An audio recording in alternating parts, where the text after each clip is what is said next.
Senate Homeland Security Committee, Republican Senator Ron Johnson of Wisconsin. He's also a member of the Foreign Relations Committee. Mr. Chairman, thanks very much for joining us.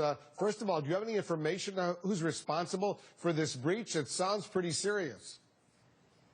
No, but again, I think, as your reporter noted, there are just a couple governments that have the sophistication probably to hatch some kind of scheme like this and pull it off. So, we've got adversaries that are, trying to hack into our national security assets, our cyber assets, but we're also, just the theft. I think it was a former NSA had General Keith Alexander said this is the greatest theft in human history that's going on right now because of cyber attacks.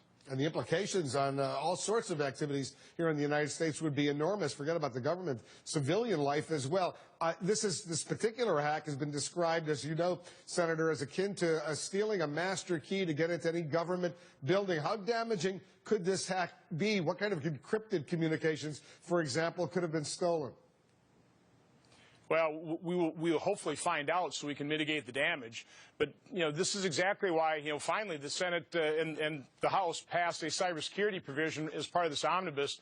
It'll start the information sharing, share those types of threat signatures so that when we have evidence of these types of attacks, we can share that and try and prevent future attacks. But, cyber attacks are an enormous threat from a standpoint of national security as well as just criminal activity and loss of property, intellectual property, and just outright loss of dollars. So it's an enormous problem.